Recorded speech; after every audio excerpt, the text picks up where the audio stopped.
আসসালামু আলাইকুম দর্শক। দোষ শুধু আওয়ামী লীগের।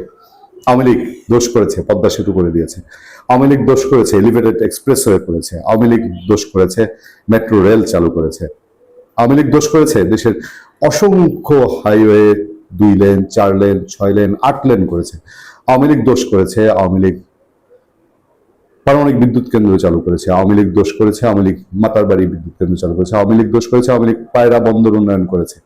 এরকম অসংখ্য দোষে দুষ্ট আওয়ামী লীগ। কারণ কি জানেন? ইউনূস সরকার ক্ষমতা গ্রহণের পর বাংলাদেশের মানুষের কানে ফেনা তুলে ফেলেছে বলতে বলতে যে 100 টাকার কাজ আওয়ামী লীগ 1 লক্ষ টাকায় করেছে। যে কাজ অল্প টাকায় করা যেত সেই কাজ বেশি টাকায় করেছে, করে সেই টাকা আওয়ামী লীগের লোকজন শেখ হাসিনা বগলে করে দিল্লি চলে গেছে। আপনারা আসেন দেখি ডক্টর ইউনূসের হিসাবে এবার।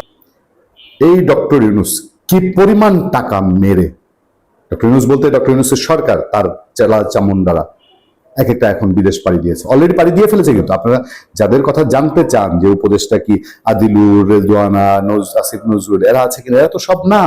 ডক্টর ইউনূস তার চারদিক ঘেঁষা একটা সার্কেল নিয়েছিল, সেই সার্কেল উধাও হয়ে গেছে। এটা সব কত কারি কারি টাকা নিয়ে এই দেশ থেকে গিয়েছে। কিছু কিছু দেশের বাইরে গিয়ে উত্তম মধ্যমও খাচ্ছে এখন শোনা যাচ্ছে। কত কারি কারি টাকা নিয়ে গেছে তার একটা ছোট্ট উদাহরণ দিই আপনাদেরকে।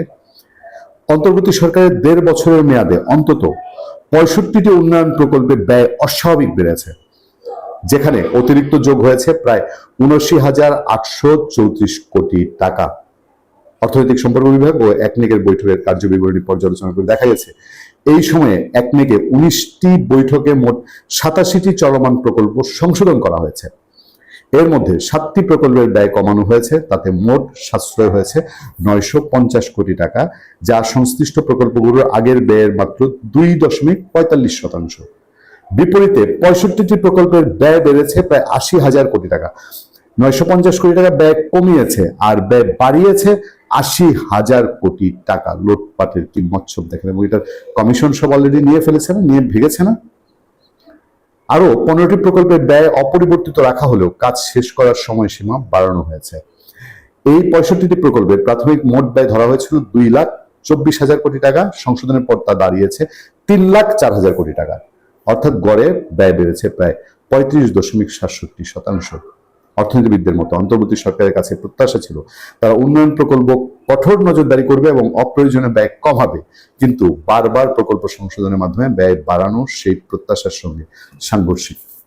ভদ্র ভাষায় বলছে আর কি, প্রত্যাশার সঙ্গে সাংঘর্ষিক। চোরের দল, বাটপারের দল বাংলাদেশটাকে মিথ্যা কথা বলে, বাংলাদেশের মানুষকে মিথ্যা আশ্বাস দিয়ে, মিথ্যা মিষ্টি মিষ্টি কথা বলে এখনো সেই বাটপাররা এই দেশে ঘুরে বেড়াচ্ছে। আমার কাছে আফসোস।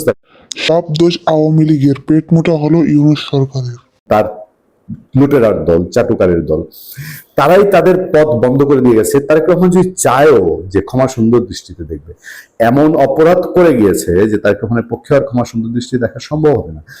যেই অপরাধ দিনকে দিন কেঁচু করতে গিয়ে সাপ বেরোচ্ছে, ডক্টর ইউনূস সরকারের প্রতিটা সদস্যই কোনো না কোনোভাবে আইনের আওতায় আসবে। এটা সময়ের ব্যাপার। ভালো থাকবেন, সুস্থ থাকবেন। আপনাদের সাথে আমি আতিক রহমান, পূর্ণিয়া।